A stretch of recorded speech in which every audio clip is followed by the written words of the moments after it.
नमस्कार दोस्तों, मैं हूं आपके साथ अनुज श्रीवास्तव और आज का पॉडकास्ट हमारा बेहद खास होने जा रहा है क्योंकि हमेशा आपने हमारे चैनल पर देखा होगा हम राशियों के हिसाब से, राशियों के अकॉर्डिंग आपका भविष्य बताने की कोशिश करते हैं, प्रेडिक्शन करने की कोशिश करते हैं कि अगला महीना आपका कैसा जाने वाला है।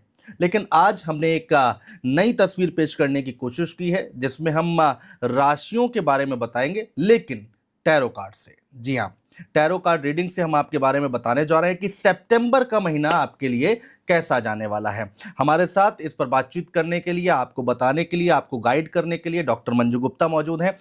डॉक्टर मंजू गुप्ता जी, बहुत स्वागत है आपका। और पहले तो बहुत थैंक यू, आपने समय निकाला, हमारे स्टूडियो आई। दूसरा, tarot card reader, tarot card से कैसे राशियों के बारे में बताया जा सकता है, इसको हम समझें कैसे, थोड़ा सा आसान हो जाएगा दर्शकों के लिए। नमस्कार अनुज जी। सबसे पहले मैं तो आपको बहुत बहुत धन्यवाद देना चाहूँगी कि आपने एक विभिन्न माध्यम से, जी। एक डिफरेंट माध्यम से दर्शकों को बताया है कि हम किस तरह से राशियों का प्रेडिक्शन कर सकते हैं टैरो कार्ड के जी। माध्यम से। क्योंकि आज तक सभी यही सोचते आए हैं कि अगर हमें प्रेडिक्शन लेना है, गाइडेंस लेना है, तो वैदिक के माध्यम से ही लिया जा सकता है। लेकिन जो टैरो कार्ड्स होते हैं, टैरो कार्ड्स और वैदिक एस्ट्रोलॉजी में अगर मैं बात करूं कि अंतर क्या है, तो कोई बहुत बड़ा अंतर नहीं है, क्योंकि जो आधारभूत सिद्धांत हैं वो सेम है। जी। हमारे टैरो कार्ड्स में भी राशियां होती हैं। टैरो कार्ड्स के अंदर भी पांचों तत्वों का समावेश होता है। टैरो कार्ड्स में अंक विज्ञान का समावेश होता है। और टैरो कार्ड्स के माध्यम से हम विभिन्न राशि के लोगों की एनर्जीज के साथ कनेक्ट करते हैं। और उसके बाद जो टैरो कार्ड रीडर है उसकी इंट्यूशंस डिवाइन के साथ कनेक्ट होती हैं। और तब हम यहाँ बताते हैं कि किस तरह से किसी विशेष जातक के लिए आगे आने वाला समय कैसा है। तो ये जो राशियों के बारे में आप बताएंगी, दो तरह से लोग राशियां अपनी देखते हैं, लग्न से देखते हैं और शायद नाम से देखते हैं, तो ये किसके लिए होगा? ये बहुत सही प्रश्न है। क्योंकि अन्यथा लोगों के मन में ये एक भ्रम बना रहता कि ये जो मेष राशि है ये कौन से वाले जातकों के लिए है। तो यहाँ मैं क्लियर कर देती हूँ कि हम जिस भी राशि की बात करेंगे, चाहे वो सनशाइन से हो या वो आप मून साइन से ले रहे हो, दोनों ही स्थिति में वो आपके लिए वर्क करने वाला है। अच्छा। तो आप इस प्रेडिक्शन को बिल्कुल निसंकोच होकर अपने लिए चेक करेंगे, चाहे आप मून साइन को मानते हैं या आप सन साइन को मानते हैं। अच्छा, अब मेरा अगला सवाल ये है कि एक राशि, मान लीजिए किसी की मेष राशि है, तो उनके लिए कौन कौन से वो पॉइंट्स हैं जिनको आप कवर करने वाली हैं? देखिए, किसी भी व्यक्ति का जो जीवन है उसमें मुख्य रूप से 4 ही डायमेंशंस होते हैं जिसके लिए वो सोचता है। सबसे पहला जो मुख्य डायमेंशन है क्या है? व्यक्ति की हेल्थ, क्योंकि हेल्थ बहुत जरूरी है इंसान के लिए। उसके बाद पैसा, वेल्थ, धन। अब धन आएगा कैसे? करियर से, यानी चाहे वो नौकरी करता हो या वो बिजनेस करता हो, तो करियर की बात हम यहाँ करने वाले हैं। और फिर ये तीनों चीजें हो लेकिन रिश्तों में वो सौम्यता ना हो, वो प्रेम ना हो, तो फिर जिंदगी का कोई अर्थ ही नहीं रह जाता। बिल्कुल ठीक बात है। तो रिलेशनशिप्स के बारे में जानना तो बहुत जरूरी है। तो यहाँ पर हम इन चारों ही आयामों को एक साथ हम देखेंगे, पढ़ेंगे, इनकी रीडिंग करेंगे। तो हेल्थ, रिलेशनशिप, करियर और मनी, इन चारों ही चीजों के बारे में बात करें। चलिए बात कर लेते हैं मीन राशि की। मीन राशि वालों के लिए कैसा रहने वाला है सितंबर महीना, और 2025 साल चल रहा है। कैसा रहने वाला है आपका हेल्थ का हाल, कैसा रहने वाला है आपका करियर, पैसा आएगा कि नहीं आएगा, और इसके साथ ही साथ रिलेशनशिप कैसे रहने वाले हैं मीन राशि वालों के लिए, जल्दी से जान लेते हैं।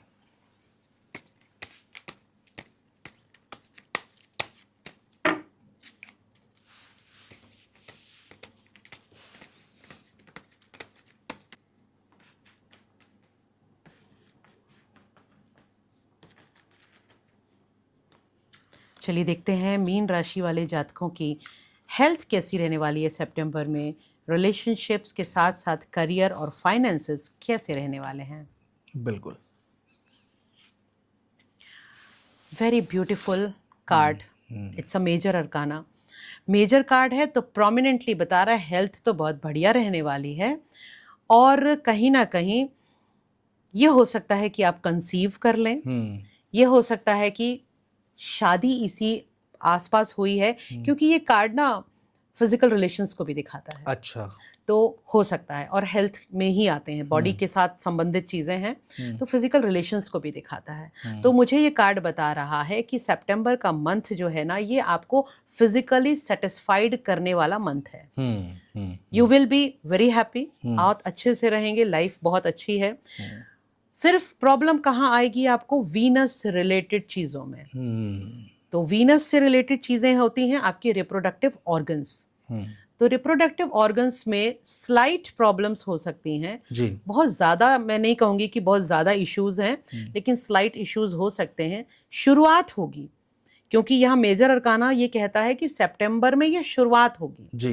तो जब सितंबर में शुरुआत होगी तो आप अभी ही ध्यान दे सकते हो। अच्छे से अपना फुल बॉडी चेकअप करा लो एक बार, तो आपकी प्रॉब्लम्स नहीं है, बाकी आपको कोई बड़ा परेशान खतरा करेंगी। नहीं है। कोई बड़ा खतरा नहीं है।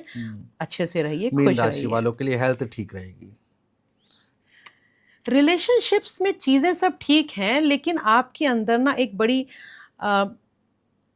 कंप्लेनिंग नेचर है आपका। तो जब आप हर चीज़ में कंप्लेन करोगे, हर सिचुएशन में कंप्लेन करोगे, अपने पार्टनर के किसी भी चीज़ से सेटिस्फाइड नहीं होगे, तो आप समझ सकते हो कि रिलेशनशिप में कितनी दिक्कतें आएंगी। बिल्कुल बिल्कुल। तो you must behave like a good partner. आप अप्रिशिएट करो, अपने पार्टनर को अप्रिशिएट करने की आपको ज़रूरत है, और हर चीज़ में कंप्लेन करना ज़रूरी नहीं होता है। ये कार्ड कहीं कहीं ये भी दिखा रहा है कि आप ना बहुत ही ज़्यादा एक स्पाई की तरह बिहेव कर रहे हो। आप अपने पार्टनर पे शक कर रहे हो, हर चीज़ पे उसके ध्यान देना, वो क्या कर रहा है, कैसे कर रहा है, कहाँ जा रहा है। तो ये चीज़ें जो हैं आपके पार्टनर को इस रिश्ते के अंदर घुटन का एहसास करा सकती हैं। तो प्लीज़ थोड़ा सा अपने पार्टनर को फ्रीडम दीजिए, अपने पार्टनर को उसका स्पेस दीजिए, ताकि आपका रिश्ता ठीक हो सके। अगर मैं बात कर लूँ रिलेशनशिप्स की, गर्लफ्रेंड बॉयफ्रेंड की, तो भाई ये ओवर पॉजेसिवनेस तो किसी भी रिश्ते में चल नहीं नहीं चल पाएगी। पाएगा। तो अगर आप अपने पार्टनर के ऊपर इतना शक ही करते हो, तो बेटर है कि रिश्ते को ख़त्म कर दो। बिल्कुल। क्योंकि शक करने की से तो कुछ होता नहीं है। और कहा भी गया है कि शक की दवा तो हकीम लुकमान के पास भी नहीं थी। तो इसीलिए बिल्कुल शक ठीक करना है। छोड़ दो, अदरवाइज रिश्ते में प्रॉब्लम है। अच्छा। गाइडेंस मैंने साथ में ही दे दी है कि प्रॉब्लम क्या है। तो just you have to behave like a good partner. ठीक है। अब करियर, मीन राशि वालों के लिए करियर कैसा रहने वाला है, ये देखना है। करियर का कार्ड कहता है आप जहां हो वहीं रहोगे। यानी कोई बहुत ज्यादा ग्रोथ नहीं दिख रही मुझे जी। लेकिन कोई कमी भी नहीं दिख कमी रही। भी नहीं दिख रही है। स्ट्रगल थोड़ा ज्यादा है। अगर आप जॉब करते हैं तो हो सकता है बड़ा टॉक्सिक माहौल आपके ऑफिस में हो, तो वो टॉक्सिसिटी अभी बनी रहेगी। इस समय सितंबर में आप जॉब चेंज करने की सोचो भी मत, क्योंकि जॉब चेंज भी नहीं होगी। माहौल अच्छा नहीं है, मैं समझ पा रही हूँ, लेकिन आपकी जॉब चेंज भी नहीं होगी। तो ऐसा मत कर देना कि टेंशन में आ गए और जॉब छोड़ दी। कुछ मत करो, सिर्फ सितंबर की समस्या है, आगे जाके सॉल्व हो जाएगी। तो सितंबर में थोड़ा धैर्य रखेंगे, यथा स्थिति बनी रहेगी। ठीक है ना। तो कुछ ना तो अच्छा होने वाला है ना बुरा होने वाला है, बस ध्यान देना है, कोई डिसीजन नहीं लेना। अभी हाथ पांव नहीं मारने हैं मीन राशि वालों के लिए। बिल्कुल कोई हाथ पांव नहीं। फाइनेंसेस की बात करूं तो फाइनेंसेस अच्छे हैं, परिवार से आपको फाइनेंशियल हेल्प्स ज़्यादा मिलेंगी। ठीक है ना। हो सकता है किसी काम को करने में आपको पारिवारिक पैसे की ज़रूरत पड़े, तो परिवार से आपको पैसे की ज़रूरत आपकी पूरी हो जाएगी। बिल्कुल। तो पेरेंटल प्रॉपर्टी मिल सकती है, पेरेंट्स से फाइनेंशियल हेल्प मिल सकती है, तो आपको खुश होना चाहिए। आप फाइनेंशियली तो स्ट्रांग हो ही, कोई बात नहीं। करियर में कहीं ना कहीं मुझे दिख रहा है स्टकनेस है, लेकिन फाइनेंशियली आप स्ट्रांग बने रहोगे, स्टेबिलिटी बनी रहेगी। कार्ड्स कहते हैं कि आपके घर में जो बुजुर्ग हैं ना, वो थोड़ा उपेक्षित महसूस कर रहे हैं। अच्छा। तो अपने बुजुर्गों के साथ बैठिए, उन्हें समय दीजिए, क्योंकि जब आप बुजुर्गों के साथ बैठेंगे तो आपका सूर्य मजबूत होगा।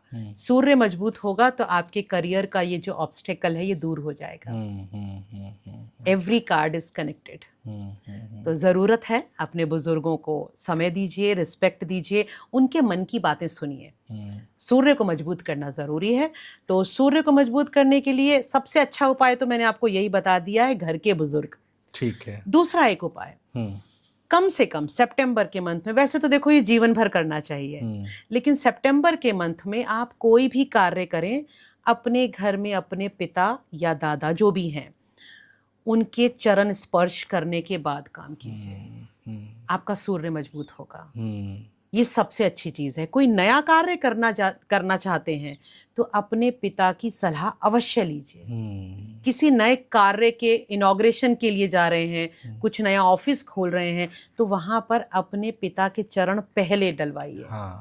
तो आपका सूर्य मजबूत होगा। और आपको सूर्य मजबूत करने की इस समय बहुत आवश्यकता है, क्योंकि आपका करियर जो है वो स्टक हो चुका है। बिल्कुल। यहाँ पे सूर्य आपको सपोर्ट नहीं कर रहा है। तो please take support of your father. बिल्कुल। तो ये मीन राशि वालों के लिए गाइडेंस है सितंबर का महीना, और सितंबर के बाद अक्टूबर भी आएगा, लेकिन ये जो प्रेडिक्शन है वो हम सितंबर का कर रहे हैं। तो टैरो कार्ड के जरिए हमने 12 राशियों के बारे में जानने और समझने की कोशिश की है। डॉक्टर मंजू गुप्ता, आप हमारे स्टूडियो में आई, तमाम बातचीत की, तमाम जानकारियाँ दी, तमाम गाइडेंस दी, उसके लिए बहुत शुक्रिया मैडम। नमस्कार। Thank you Anuj.